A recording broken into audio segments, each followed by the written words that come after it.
Bonjour les élèves de la deuxième année du baccalauréat. Je vous présente ici la correction de l'examen national du baccalauréat, session normale, année 2022. Alors, cet examen est consacré au cycle, en branchement des sciences expérimentales, مسلك علوم الحياة والأرض, filière SVT, filière SVT, option français. Alors, je corrigerai avec vous la première partie, restitution des connaissances sur 5 points. La première partie de cet examen national du baccalauréat consacré au branchement de sciences expérimentales, filière SVT, option français. Alors, première partie, restitution des connaissances. Grand 1, répondez sur votre feuille de rédaction aux questions suivantes. Répondez sur votre feuille de rédaction aux questions suivantes. أجب على ورقة تحريرك على الأسئلة التالية. Premièrement, dans grand 1, définissez la chaîne respiratoire, rendement énergétique. Alors, ici, on vous demande de définir تعرف السلسلة التنفسية والمردود الطاقي sur un point. Alors, pour définir cette chaîne respiratoire, il faut revenir sur le cours. Alors, le cours, et le voilà. Dans le cours, vous avez étudié cette chaîne respiratoire. Ici, vous avez la sphère pédonculée. Ici, sphère pédonculée. Vous avez ici des cytochromes. Cytochrome 1, cytochrome 2, cytochrome 3 et transporteurs d'électrons de la chaîne respiratoire. Donc, la chaîne respiratoire, par définition, c'est un ensemble de cytochromes. Ces cytochromes, ce sont des protéines complexes. C'est un complexe de protéines. Différentes protéines, c'est ce que l'on appelle un complexe de protéines intégrées à la membrane interne de la mitochondrie. Ils existent sur la membrane interne de la mitochondrie. Vous avez ici la membrane interne de la mitochondrie, comprend des protéines, un complexe de protéines intégrées à la membrane à la membrane interne de la mitochondrie. Et vous avez espace intermembranaire et vous avez ici de l'autre côté la matrice. Alors, que fait cette chaîne respiratoire? Elle réoxyde les transporteurs de protons, elle réoxyde NADH plus H+, en NAD+, et elle permet aussi le transport d'électrons, le transfert d'électrons d'un site à l'autre jusqu'à l'oxygène, pour réduire l'oxygène. Donc, cette chaîne respiratoire elle permet aussi le retour de H+ par la sphère pédonculée pour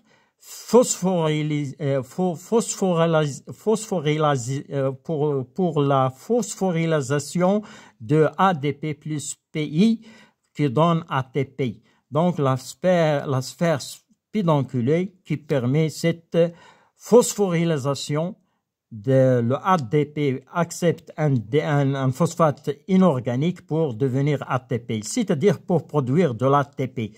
Le but de cette chaîne, c'est produire de l'ATP. Donc, pour la définition, vous allez dire que c'est la chaîne respiratoire, c'est un ensemble de protéines, c'est un complexe de protéines intégré à la membrane cytoplasmique, interne à la membrane interne, à la membrane interne de la mitochondrie et qui permet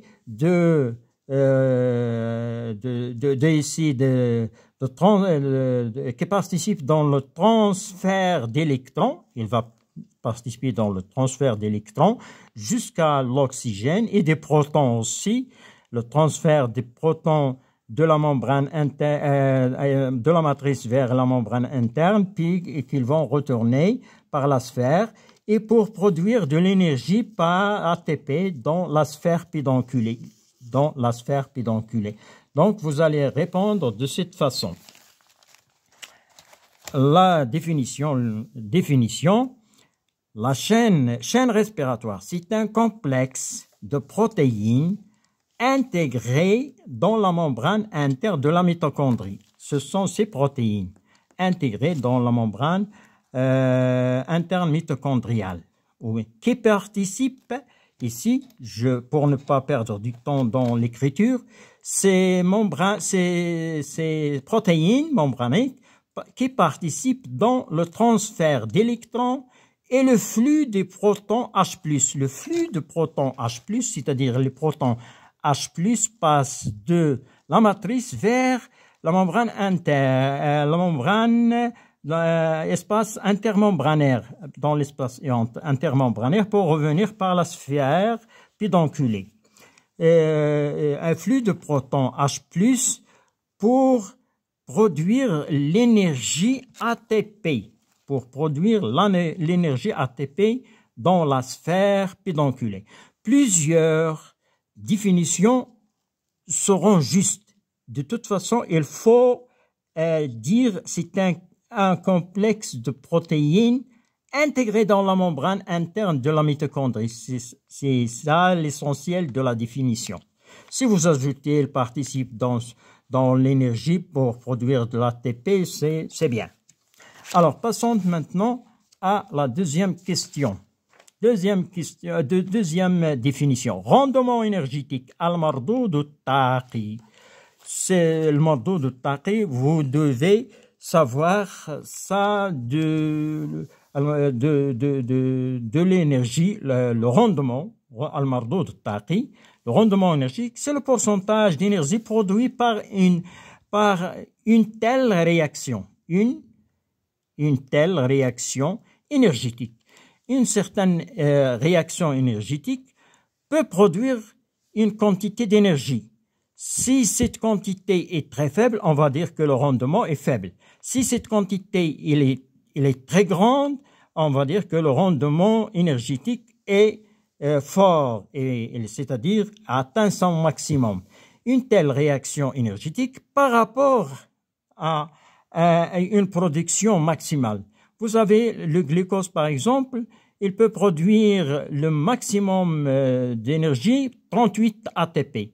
Mais dans des réactions comme la réaction de la fermentation alcoolique ou bien dans la fermentation lactique, il peut produire que 2 ATP. 2 ATP, c'est très rare. C'est ce qu'on appelle un rendement faible d'énergie. La fermentation a un rendement faible d'énergie. C'est pourquoi ici la définition, il faut la savoir dans ce sens. C'est le pourcentage d'énergie produit par une telle réaction énergétique par rapport ici je le mets entre parenthèses, par rapport à une production maximale. Deuxième question, citer 2 voies métaboliques de régénération d'ATP dans la cellule musculaire. Citer 2 voies métaboliques de régénération d'ATP dans la cellule musculaire et donner l'équation globale de chacune d'elles. Alors, ici, je reviens sur le cours. Même s'il est en arabe, c'est la même chose en français.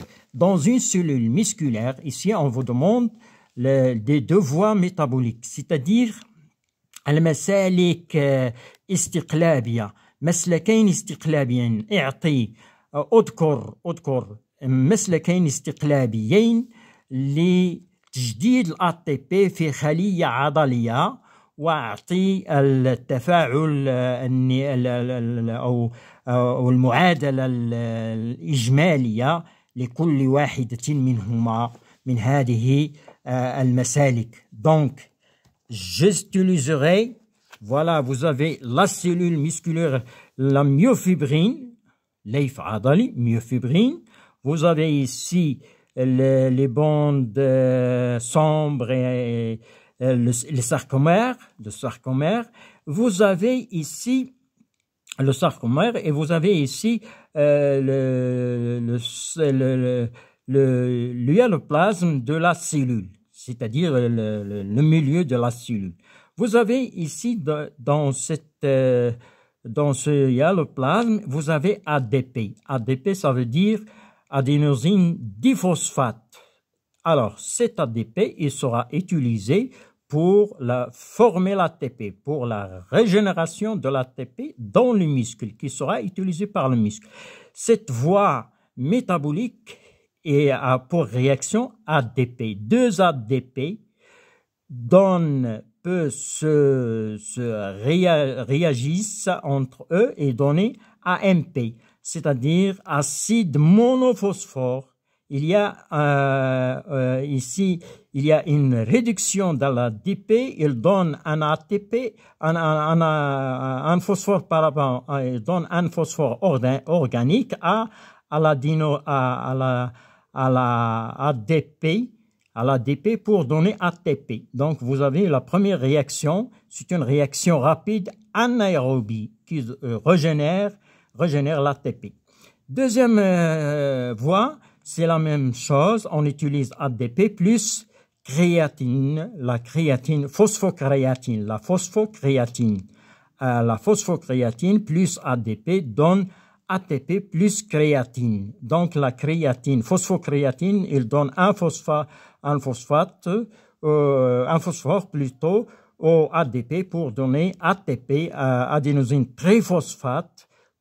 Et il nous reste la créatine.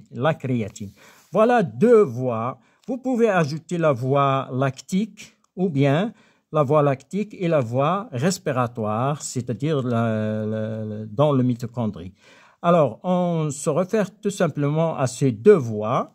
Voilà, vous allez dire dans la réponse, j'enlève le livre d'éclaircissement de cette question. Alors, citez deux voies métaboliques de régénération d'ATP dans la cellule musculaire et donnez l'équation globale de chacune d'elles. Donc, vous avez vu dans le cours ces deux voies de métabolisme. Alors, deux voies de métabolisme, voilà. Deuxièmement, deux voies métaboliques de régénération de l'ATP dans la cellule musculaire. Première voie rapide, anaérobie sans oxygène, utilisation de deux ATP, ADP plus ADP donne ATP plus AMP. Deuxième voie qu'on vous demande, c'est une voie rapide aussi, anaérobie aussi, sans oxygène, il se réalise sans oxygène. Il ne demande pas l'oxygène. Utilisation de la phosphocréatine PC et ADP. ADP est toujours dans le plasme ou bien dans le sarcoplasme de la cellule musculaire. Alors, ADP utilisé et existant dans le sarcoplasme de la cellule musculaire, plus la phosphocréatine existante aussi, donne la ATP plus créatine, dans l'ATP plus créatine. Voilà la réponse à la deuxième question de grand 1. On passe maintenant à grand 2.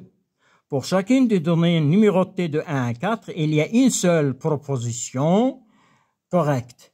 Recopiez sur votre feuille de rédaction les couples 1 2, le couple 1, 2, 3, 4. Et adressez à chaque numéro de la lettre, par exemple, la lettre qui correspond à la suggestion correcte. Et يوجد لكل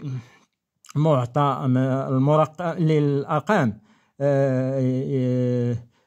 pour chacune des données numérotées. لكل معطى مرقم من 1 إلى 4 يوجد اقتراح صحيح.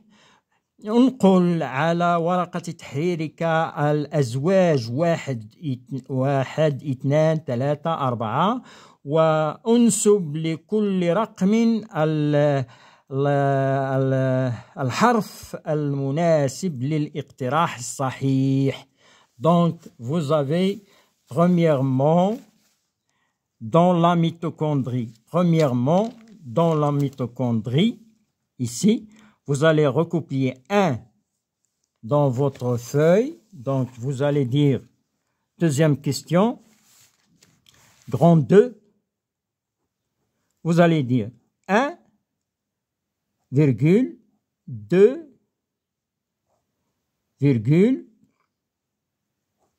3, et 4. Voilà. On a recopié dans notre feuille le 1, 2, 3, 4. On va leur faire correspondre la lettre. Alors, premièrement, le 1. Dans la mitochondrie, la sphère pédonculée transporte H+ vers l'espace intermembranaire. C'est faux. Voilà. C'est faux. Pourquoi? Je vous montre pourquoi c'est faux cette proposition. Voilà. La sphère transporte H+ vers la matrice et non pas vers l'espace intermembranaire. Vers la matrice.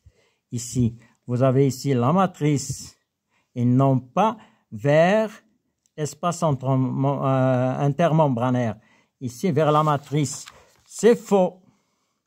La sphère pédonculée est responsable de la phosphorylation de l'ADP. Oui. Voilà. Et la sphère pédonculée est responsable de la phosphorylation de l'ADP. ADP plus P de l'ATP. Donc, vous avez ici à mettre dans un B. Donc, dans votre copie, vous allez mettre B ici. B. Alors, passons maintenant à deuxièmement, la réduction de NAD+ en NADH+, H plus HP se fait au cours. Alors, la réduction. Voilà, au cours de A. De la glycolyse. La réduction de NADP, c'est-à-dire اختزال NADP en ADH زائد H plus H زائد يكون في انحلال la glycolyse خلال الانحلال ودورة كريبس de la glucose, de la glycolyse et du cycle de Krebs. Voyons. Alors, réduction, voilà. Est-ce qu'il y a, ici, vous avez la réduction NAD+ en NADH plus H+. Bien. Ici, c'est la question. Donc, il y a la glycolyse. Voilà, la glycolyse, c'est pas ici, c'est l'acide pyruvique, pardon. Dans la glycolyse, voilà. La glycolyse, je dois aller chercher. C'est aussi au niveau de la glycolyse et cycle du Krebs. Cycle du Krebs, vous avez NAD+, sera transformé en NADH, H+. Voilà, ici. Ici, non. Ici. Ici. Donc, cycle de Krebs et la glycolyse, c'est juste A. Donc, ce n'est pas la peine de lire les autres si vous avez bien compris. Alors, le 3, Alors, 3, donc vous allez dire ici 2. Vous allez mettre dans votre couplet de, c'est pas sur la, ici, A. Ici, c'est A. 2A. 3. Je veux voir 3. 3. L'ultrastructure du sarcomère montre que, ici, le sarcomère. Qu'est-ce que ça veut dire le sarcomère? C'est l'unité fonctionnelle du muscle. Voilà. Le sarcomère, c'est ici. Le sarcomère, ici. Alors, on vous demande ici dans le sarcomère, c'est la question. L'ultrastructure du sarcomère montre que la bande sombre est limitée par 2 Z, par 2 Z. La bande sombre, voilà la bande sombre, est limitée par 2 Z. Non, il est limité par 2 bandes claires. 2 bandes claires. Donc, c'est faux. B.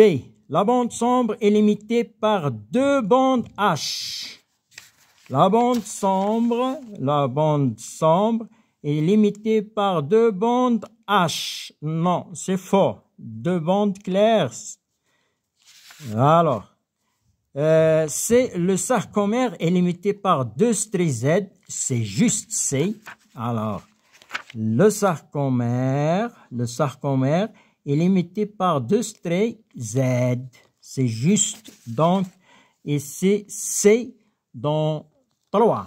C ici dans votre feuille. 3, vous allez mettre C. Dans votre feuille, C. Alors, 4e question. Le filament fin de la myofibrie sont formés. Les filaments fins de myofibrie. La myofibrie, c'est l'يف العضلي. الخيط الرقيق لليف العضلي مكون من d'actine, il est formé, le filament fin de myofibrine sont formés d'actine, de myosine, de troponine. Alors, qu'est-ce que le filament fin? Vous avez le filament épais myosine, le filament fin actine. Le filament actine, il est formé d'actine, troponine, tropomyosine et les sites de fixation masqués. Donc, le site de fixation des têtes de myosine lors de la contraction. Donc, le filament d'actine, il est formé d'actine et myosine. Voilà, il est formé d'actine, le voilà, et myosine, non, c'est faux. Myosine, voilà, il est formé d'actine et myosine. Non, c'est faux, myosine. Alors, il est formé d'actine, de myosine. Faux, toujours là où il y a myosine, c'est faux. Et de troponine. Filament C d'actine, de troponine et de tropomyosine. D'actine, de troponine et de tropomyosine. Donc, vous avez ici la lettre C qui sera à 4. Donc, C à 4. Donc, filament d'actine, troponine, tropomyosine. Donc, c'est 4. 4, vous allez mettre C. Voilà, vous allez recopier les lettres, les lettres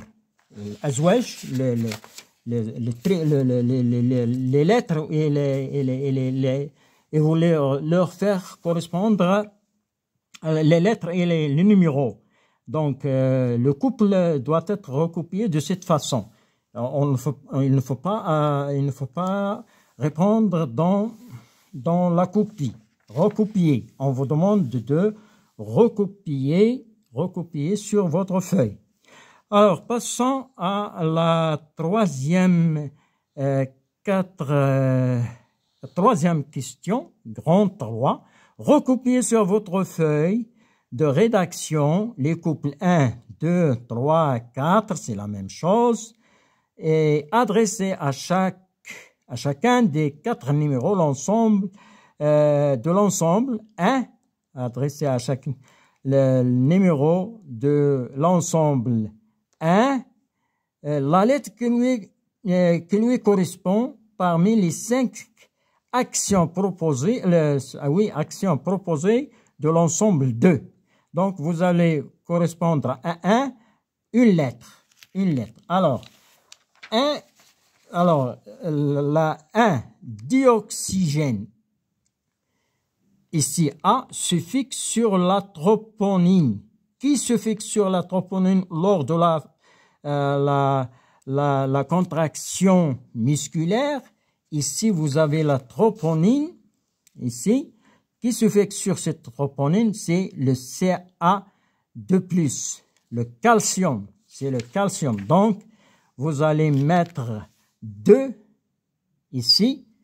On va 2 calcium, 2 Ca2+. Alors, B se fixe sur la tête de myosine. Qui se fixe sur la tête de myosine? C'est l'ATP. Donc, 4B. Voilà, 4B. ABC, accepteur final d'électrons. Et c'est l'oxygène. Voilà, j'ai déjà l'oxygène qui accepte finalement dans la chaîne respiratoire ici. Voilà, oxygène qui accepte l'hydrogène ou bien les électrons. Alors, qu'est-ce qu'on va dire? Le dioxygène, accepteur final des électrons. C'est ici. Accepteur final, oxygène, accepteur final des électrons. Accepteur dioxygène, accepteur final. 1, c'est C. 1C. Finalement, pas encore, hydrolyse d'ATP. Hydrolyse d'ATP.